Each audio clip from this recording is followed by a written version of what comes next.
Kita beralih ke informasi terkait penyekatan PPKM darurat akses masuk kota Surabaya di pos penyekatan Bundaran Waru mulai hari ini ditutup total. Kepolisian akan memanggil perusahaan esensial dan kritikal untuk mengatur jam kerja karyawannya.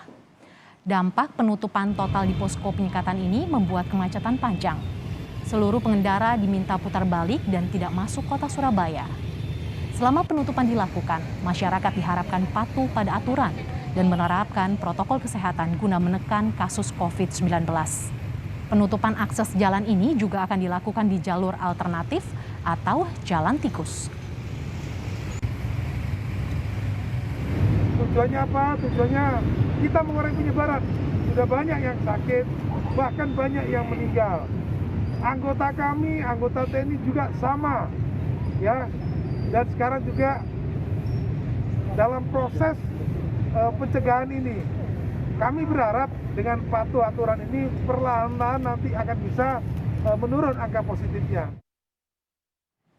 Kita bergabung dengan jurnalis Kompas TV Nyoman Deni di Surabaya, Jawa Timur. Nyoman, apakah penutupan hanya dilakukan di Bundaran Waru dan mengapa dipilih di pos penyekatan ini?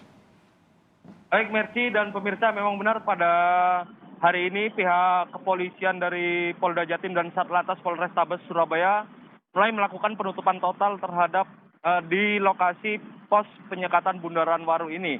Dan penutupan total ini membuat sejumlah pengendara yang dari arah Sidoarjo ataupun dari luar kota yang menggunakan jalan tol tidak bisa memasuki kota Surabaya melalui dari arah Bundaran Waru ini. Dan pihak kepolisian rencananya akan menutup pintu masuk di perbatasan kota Surabaya, tepatnya di Bundaran Waru ini selama 24 jam. Dan pihak kepolisian Polda Jawa Timur akan melakukan evaluasi selama 1 minggu terkait dari penutupan jalur protokol menuju kota Surabaya ini. Dan Mercy, benar sekali memang dampak dari penutupan ini sejumlah pengendara atau arus lalu lintas macet total dan mereka dialihkan atau diputar balik kembali ke kota Sidoarjo. Dan beberapa pengendara yang memang akan masuk kota Surabaya juga menggunakan jalur lain agar bisa masuk ke kota Surabaya. Seperti itu, Mercy. Tadi Anda menyebutkan penutupan dilakukan 24 jam, hanya 24 jam atau hingga 20 Juli mendatang, Nyoman? Baik, untuk dari pihak kepolisian Polda Jawa Timur rencananya akan melakukan evaluasi selama 1 minggu ke depan terkait penutupan jalan di Bundaran Waru ini. Dan jika angka penularan COVID-19 di kota Surabaya masih tinggi, maka maka memungkinkan akan dilakukan penutupan hingga PPKM darurat selesai. Seperti itu, Mercy. Sempat terjadi kemacetan, bagaimana kondisi terkini di sana? Baik, untuk saat ini arus lalu lintas sudah mulai lancar dan pihak kepolisian mengatur arus lalu lintas agar tidak terjadi penumpukan kemacetan panjang di sekitar Bundaran Waru ini.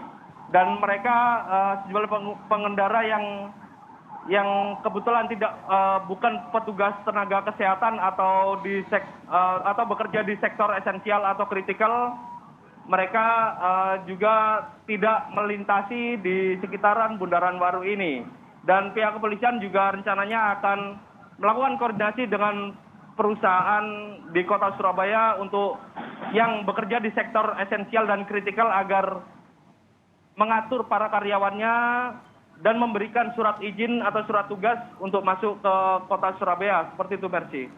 Nyoman, bisa Anda informasikan kondisi pos penyekatan lainnya? Apakah ada rencana juga untuk ditutup?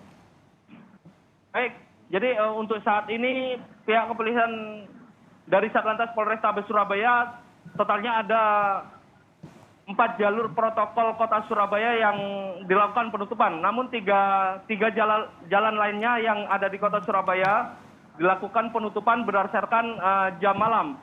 Dan saat ini jalur protokol di Jalan Ahmad Yani juga ditutup total oleh pihak kepolisian. Sedangkan 3 jalur protokol lainnya, yakni Jalan Raya Darmo, Jalan Pemuda dan